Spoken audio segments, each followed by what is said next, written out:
ধরুন হাসপাতালের ইমার্জেন্সি রুমে একজন জুনিয়র ডাক্তারকে বলা হলো রোগীকে হাই ফ্লো অক্সিজেন দিতে, কিন্তু তিনি একটু দ্বিধায় পড়ে গেলেন। এর মানে কি প্রতি মিনিটে 10 লিটার অক্সিজেন নাকি 60 লিটার? আসলে চিকিৎসা বিজ্ঞানের জগতে এমন কিছু শব্দ আছে যা প্রায়ই আমাদের এরকম দ্বিধায় ফেলে দেয়। আজকের এই বিশ্লেষণে আমরা হাই ফ্লো অক্সিজেনের এই রহস্যটাই সমাধান করব। তাহলে প্রশ্নটা একদম সরাসরি করা যাক।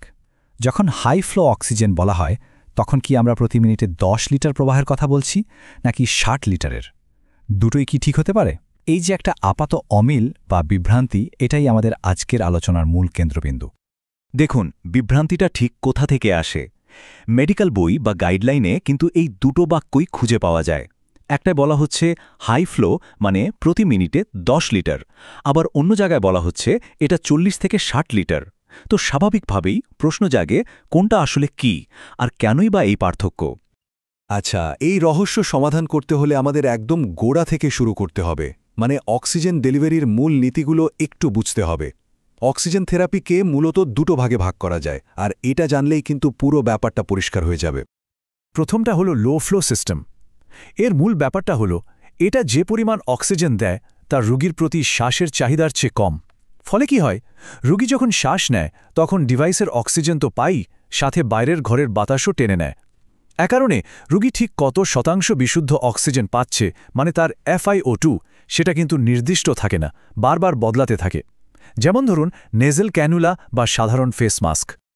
আর এর ঠিক উল্টোটা হলো হাই ফ্লো সিস্টেম। এই সিস্টেমগুলো রোগীর শ্বাসের চাহিদার চেয়ে অনেক বেশি প্রবাহ বা ফ্লো দেয়। এর সবচেয়ে বড় সুবিধাটা হলো রোগী একটা নির্দিষ্ট আর নির্ভরযোগ্য ঘনত্বে অক্সিজেন পায়, কারণ এখানে বাইরের বাতাস মেশার সুযোগ প্রায় থাকেই না। ভেঞ্চুরি মাস্ক আর হাই ফ্লো নেজাল ক্যানুলা বা HFNC হলো এই সিস্টেমের উদাহরণ। এখন আমরা রহস্যের গভীরে ঢুকছি। তাহলে প্রশ্ন হলো 10 লিটারকে কেন হাই ফ্লো বলা হতো? এর উত্তরটা কিন্তু লুকিয়ে আছে কয়েক দশক আগের চিকিৎসা প্রযুক্তির মধ্যে। তখন হাই ফ্লো কোনো নির্দিষ্ট টেকনিক্যাল শব্দ ছিল না, এটা ছিল একটা তুলনামূলক ধারণা। ব্যাপারটা আসলে খুব সহজ। একটা সময় ছিল যখন অক্সিজেন দেওয়ার জন্য মূলত নেজাল ক্যানুলা ব্যবহার করা হতো, যেটা দিয়ে প্রতি মিনিটে 1 থেকে 6 লিটার অক্সিজেন দেওয়া যেত। তো সেই প্রেক্ষাপটে যখন একটা সিম্পল ফেস মাস্ক দিয়ে 10 লিটার প্রবাহ দেওয়া হতো, তখন তাকে স্বাভাবিকভাবেই তুলনামূলকভাবে হাই ফ্লো বা বেশি প্রবাহ বলা হতো। তখনকার হিসাবে এটাই তো ছিল সর্বোচ্চ, তাই না? এই স্লাইডটা দেখলেই পুরো বিবর্তনটা এক নজরে বোঝা যায়। অতীতে হাই ফ্লো ছিল একটা আপেক্ষিক বা তুলনামূলক ধারণা, কিন্তু বর্তমানে এটা একটা অত্যন্ত নির্দিষ্ট প্রযুক্তিকে বোঝায়, আর সেটা হলো হাই ফ্লো নেজাল ক্যানুলা বা HFNC। তো পুরনো দিনের কথা তো হলো, এবার চলুন দেখি আজকের দিনে হাই ফ্লো বলতে আমরা ঠিক কি বুঝি। এখন হাই ফ্লো বলতে আমরা শুধু বেশি প্রবাহ বুঝি না, বরং একটা অত্যাধুনিক মেডিকেল সরঞ্জামকে বুঝি। আধুনিক চিকিৎসাবিজ্ঞানে হাই ফ্লো মানেই হল হাই ফ্লো নেজাল ক্যানুলা বা সংক্ষেপে HFNC। এটা এমন একটা বিশেষ সিস্টেম যা শুধু উচ্চ প্রবাহে অক্সিজেনই দেয় না, সেই অক্সিজেনকে গরম এবং আর্দ্র করে সরবরাহ করে। এর ফলে রোগীর শ্বাসনালী শুকনো হয়ে যায় না, আর মিউকাসও সহজে পরিষ্কার হয়, যা রোগীর জন্য অনেক বেশি আরামদায়ক। আর প্রবাহের পরিমাণটা দেখুন, প্রতি মিনিটে 40 থেকে 60 লিটার। পুরনো 10 লিটারের ধারণার সাথে এর পার্থক্যটা কিন্তু আকাশ পাতাল। এই বিপুল প্রবাহ নিশ্চিত করে যে রোগীর প্রতিটি শ্বাসের চাহিদা পূরণ হচ্ছে এবং বাইরের বাতাস মিশে অক্সিজেনের ঘনত্ব কমে যাওয়ার কোনো সুযোগই থাকছে না। এই সংখ্যাটাই বুঝিয়ে দেয় যে আমরা একটা সম্পূর্ণ ভিন্ন প্রযুক্তির কথা বলছি। HFNC কিন্তু শুধু উচ্চ প্রবাহের জন্যই বিশেষ নয়, এর আরও অনেক বড় বড় সুবিধা আছে। এটা রোগীকে 21 থেকে 100% পর্যন্ত একটা নির্দিষ্ট FiO2 দেয়, শ্বাস নেওয়ার কষ্ট কমায়, আর ফুসফুসে কিছুটা পজিটিভ প্রেশার বা PEP এফেক্ট তৈরি করে। এই মৃদুচাপটা ফুসফুসের ছোট ছোট বায়ুথলিগুলোকে খোলা রাখতে সাহায্য করে, যার ফলে অক্সিজেনেশন আরও ভালো হয়। এ কারণেই আজ আইসিইউতে ARDS বা নিউমোনিয়ার মতো জটিল অবস্থায় এটি একটা জীবন রক্ষাকারী প্রযুক্তি হিসেবে ব্যবহার হয়। তাহলে আমরা এতক্ষণ ধরে পুরনো আর নতুন দুটো অর্থই দেখলাম। এবার সবটা একসাথে মিলিয়ে একটা পরিষ্কার সিদ্ধান্তে আসা যাক।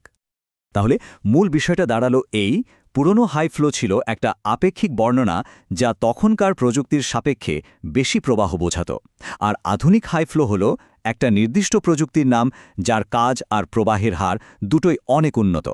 এই পার্থক্যটাই কিন্তু সব বিভ্রান্তির অবসান ঘটায়। এই পর্যায়ে এসে একটা প্রশ্ন কিন্তু মনে আসতেই পারে, তাহলে কি পুরনো পাঠ্যপুস্তকে যা লেখা আছে সেটা ভুল ছিল? না, ঠিক ভুল বলা যাবে না, বরং বলা উচিত সেই বইগুলো তাদের সময়ের সঠিক ভাষাটাই ব্যবহার করেছে। প্রযুক্তির উন্নতির সাথে সাথে তো মেডিকেল টার্মগুলো বিকশিত হয়, তাই না? মানে শব্দটা ভুল নয়, এর অর্থ সময়ের সাথে সাথে বদলে গেছে। পুরো আলোচনাটাকে যদি এক কথায় মনে রাখতে চান তাহলে এই টেবিলটা দেখতে পারেন। পুরনো হাইফ্লো মানে ছিল তুলনামূলকভাবে বেশি অক্সিজেন প্রবাহ, যেমন একটা সিম্পল মাস্কের মাধ্যমে। আর আধুনিক হাইফ্লো অক্সিজেন বলতে আমরা বুঝি HFNC প্রযুক্তি, যা প্রতি মিনিটে 40 থেকে 60 লিটার উত্তপ্ত ও আর্দ্র অক্সিজেন দেয়। দুটোকে এভাবে পাশাপাশি দেখলে আর কোনোদিনও বিভ্রান্তি হবে না। এক কথায় বলতে গেলে হাই ফ্লো শব্দটি একসময় শুধু প্রবাহের হার বোঝাত, আর এখন এটি একটি নির্দিষ্ট ও উন্নত প্রযুক্তিকে বোঝায়। আশা করি হাই ফ্লো অক্সিজেন নিয়ে সব দ্বিধা দূর হয়েছে এবং এর বিবর্তনের গল্পটা সবাই বুঝতে পেরেছেন।